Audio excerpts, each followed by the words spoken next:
Agora vamos falar um pouco sobre strings. As strings em C Sharp, na verdade, elas são uma cadeia de caracteres, é um array de caracteres que você manipula como qualquer outra variável, tá? Se você conhece a linguagem C ou C++, string sempre é uma coisa complicada nessas linguagens. Aqui no C Sharp é muito simples, eu defino string, nome e atribuo uma string entre aspas, sempre entre aspas, tá bom? Como a string ela é um array de valores que sempre começa na posição 0, eu posso então criar aqui uma variável chamada letra, pegando a primeira posição do array, que é a posição 0. No caso deste exemplo aqui, o nome 0 é a letra C, e o nome 1, depois 2, depois 3, depois 4 e assim por diante. Sempre começando em 0, tá? Então aqui eu teria um C, e esse C é um tipo de dado chamado char, que é um byte, um único caractere aqui dentro da minha string. A string eu posso fazer formatação e posso fazer interpolação. Então eu preciso formatar uma string. Eu vou então colocar valores e compor uma string. Então veja, eu tenho ali uma variável chamada Carlos, var nome igual a Carlos, var linguagem igual a C Sharp, e eu quero colocar lá Carlos é o nome do desenvolvedor C Sharp. Então eu posso dentro aqui da variável do tipo string, na verdade, né? Eu posso usar aqui o método format, que é para formatação de string, e eu faço aqui uma indexação entre colchetes neste caso. Então, eu coloco colchete 0, que seria o primeiro parâmetro.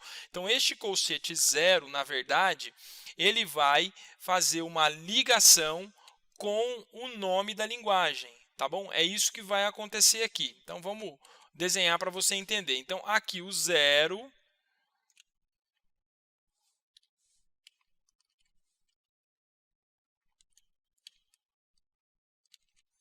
Então, nós vamos desenhar aqui para você. O 0, então, é aqui o nome, tá bom?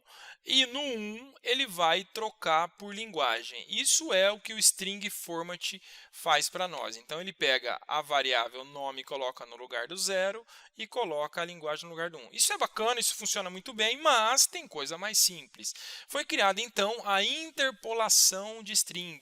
Na interpolação de string, eu não preciso criar o indexador. Eu posso simplesmente colocar já o próprio nome da variável dentro da string. A diferença é que eu começo com um símbolo de dólar, tá?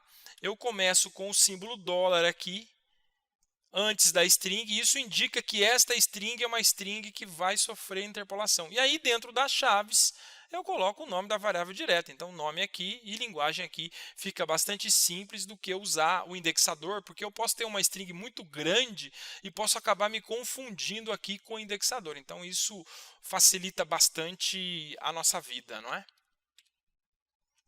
Depois eu tenho concatenação de string. Isso é uma coisa que você tem que tomar muito cuidado, em qualquer linguagem, na verdade, no C Sharp também.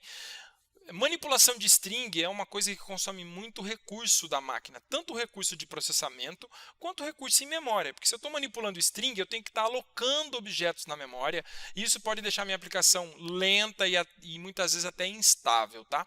Então eu vou mostrar aqui para vocês um jeito muito simples, já apresentando aqui o loop for, que eu vou falar um pouco mais na frente.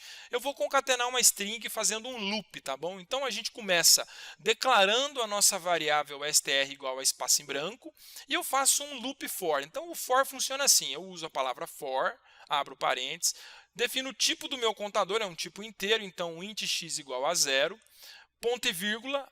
A primeira parte do ponto e vírgula é a declaração da variável, a inicialização do contador. Depois eu coloco enquanto x for menor que 100. Então, ele vai contar de 0 a 99, não até 100, porque ele começa em 0 e é menor do que 100, tá bom? Pode ser 1 e menor ou igual a 100 também. E depois eu dou um ponto e vírgula e coloco x mais mais. Então, ele vai pegar o x, o 0, depois o 1, depois o 2, depois o 3. Se eu colocar mais x, ele fica 1, depois o 2, depois o 3 e pulo 0, tá bom? Então, basicamente é isso que o for faz. Eu tenho uma declaração ou inicialização de variável, eu tenho a condição, que é até onde eu fico nesse loop, e depois eu tenho o incremento. Ah, mas eu quero contar de 2 em 2, coloca x mais igual a 2. Ah, eu quero contar de trás para frente, começa inicializando aqui o x em 100, faz o sinal de maior e bota menos menos, tá bom? Então é dessa maneira. Aí eu abro aqui o meu bloco de código, que a gente vai falar um pouquinho também, e vou começar a somar na minha string. Então eu estou dizendo que a cada passada a minha string é igual, né? Eu posso usar o operador aqui simplificado também na string, que seria string igual a string mais x.toString, que é uma conversão de dados, estou convertendo um número para uma string, mais um espaço em branco, e eu vou fazer isso 100 vezes. Eu vou rodar esse código depois no Visual Studio para vocês verem, e no final eu vou mandar ele mostrar esse código lá, como vocês viram no exemplo do projeto, o WriteLine faz isso. Qual que é o problema desse tipo de código? Que isso gera muita movimentação na memória, então não é um código muito performático, apesar de ser um código aparentemente inocente. Como é que eu resolvo isso? Você usa String Builder. O String Builder é uma classe dentro da linguagem C# construída para manipular string. Tá? Então ela tem muito mais performance. Então eu estou fazendo exatamente a mesma coisa. A diferença é que eu crio uma variável str como string builder, então a gente está criando aqui uma classe, e a gente vai entender um pouquinho mais na frente. Estou fazendo o mesmo loop for aqui, e estou usando aqui um str.append, é um método da classe string builder, com o mesmo x2string aqui, e depois eu mando escrever isso na tela. Então é simples assim, só que isto é muito mais performático do que fazer um loop for. É isso que eu quero que você guarde aí para você, tá bom?